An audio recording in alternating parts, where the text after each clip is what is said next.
Olá, bom dia a todos. Bom ter a companhia de vocês mais esta manhã, para juntos retomarmos nosso estudo da obra Jesus e a Atualidade, de Joana de Ângeles, na psicografia de Divaldo Pereira Franco. Hoje, então, vou convidá-los para que nós possamos estar refletindo, então, né, e estudando aqui sobre Jesus e reencarnação.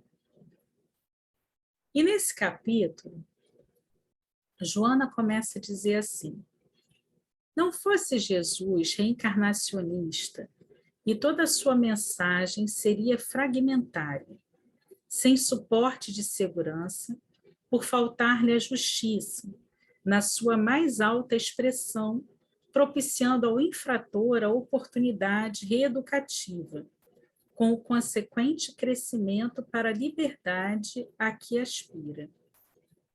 Então, na verdade, quando a gente pensa no ensino que Jesus trouxe e que ele vê ali, né, exemplificando o entendimento com todas as pessoas, inclusive aqueles que eram considerados, né, os equivocados, os infratores ali diante da sociedade, a gente vê que se a gente não enxerga isso sob a ótica da reencarnação, fica muito difícil entender o que Jesus veio nos mostrar quando ele fala, por exemplo, da caridade para com os criminosos.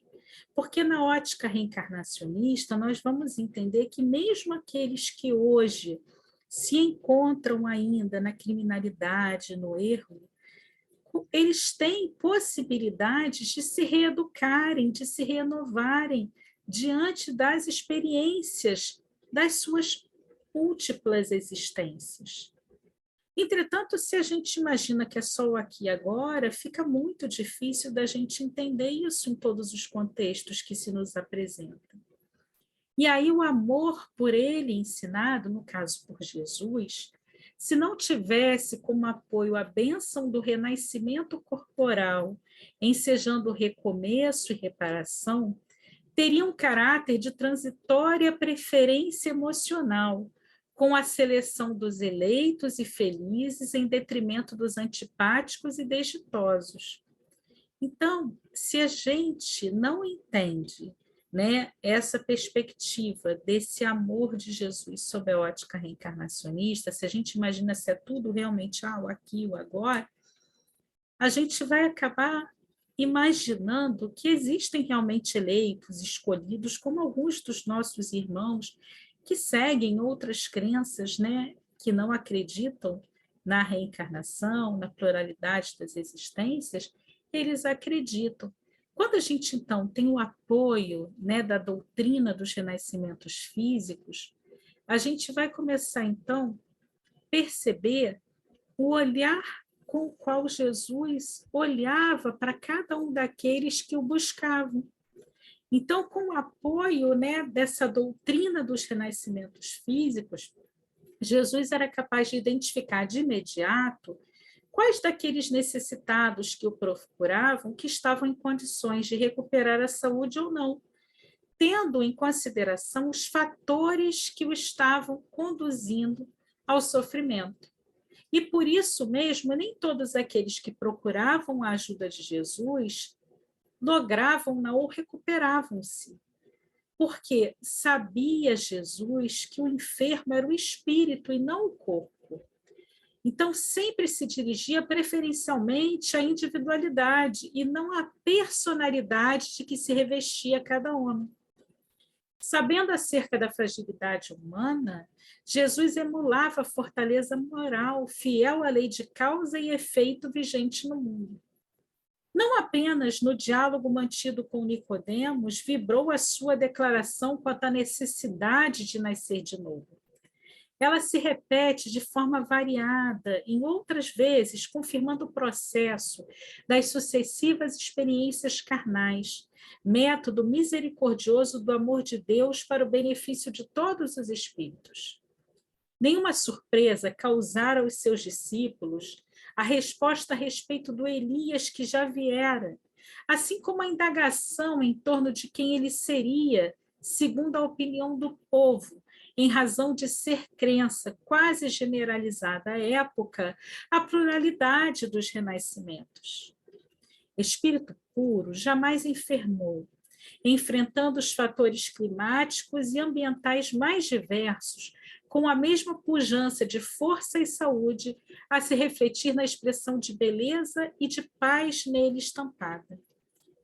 Quem o visse jamais o olvidaria, e todo aquele que lhe sentisse o toque amoroso ficaria impregnado pelo seu magnetismo para sempre.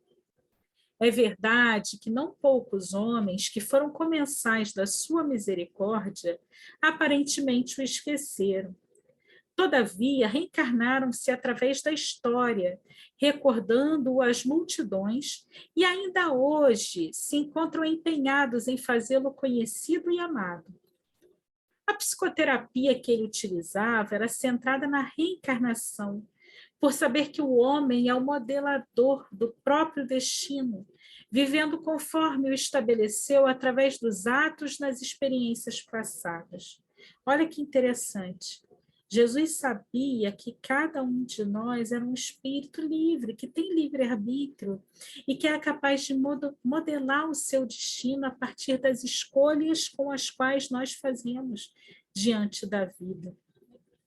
E com essa perspectiva, ele jamais condenou a quem quer que fosse, sempre oferecendo a ocasião para reparar o prejuízo e recuperar-se diante da própria, bem como da consciência divina. Sem preferência ou disputa por alguém ou coisa alguma, a tudo e a todos amou com desvelo, albergando a humanidade de todos os tempos no seu inefável afeto. Espalhou missionários pela terra, falando a linguagem da reencarnação, até o momento que ele próprio veio confirmá-la, acenando com a esperança futura de felicidade para todas as criaturas. E Joana vai dizer para a gente assim, olha, não te crucifiques na consciência de culpa após reconheceres o teu erro. Não te encarceres em sombras depois de identificares os teus delitos. Não te amargures em demasia, descobrindo-te equivocado.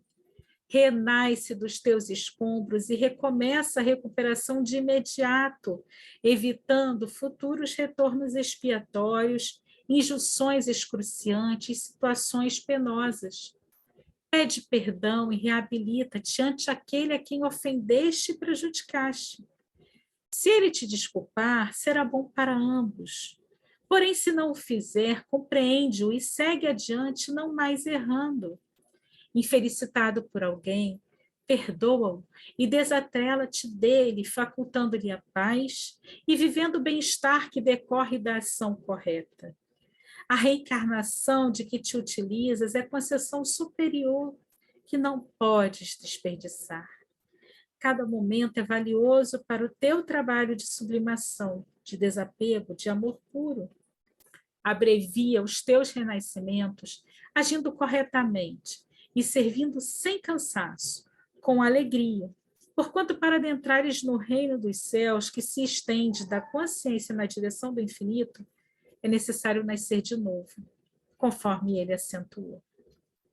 Então, diante disso, a gente entende, né, que por mais que nós não sejamos ainda espíritos perfeitos, que nós trazemos ainda em nós algumas imperfeições, que a gente não se inquiete diante disso, que a gente entenda que esse é o nosso momento, mas que a gente busque fazer o nosso melhor, que a gente se reconcilie com aquelas nossas desavenças, que a gente procure ter um entendimento diante daquele irmão que muitas vezes a gente acha assim que é um pouquinho mais difícil, que a gente procure fazer o nosso melhor em todas as esferas das nossas vidas, não para barganhar nada, não para querer algo melhor, mas para que a gente simplesmente siga com a nossa consciência tranquila, com o dever bem cumprido e bem realizado.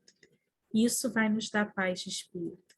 Que a gente não deixe para outra vida o que a gente pode fazer agora, para que a gente comece, né, esse processo de renovação e de crescimento no hoje. Muita paz para todos. A gente se encontra aqui na quinta para continuar estudando a obra Jesus e a Atualidade. Um bom dia, cheio de boas, de bons acontecimentos, de muitas boas energias, boas conexões, bons encontros. Muita paz e harmonia.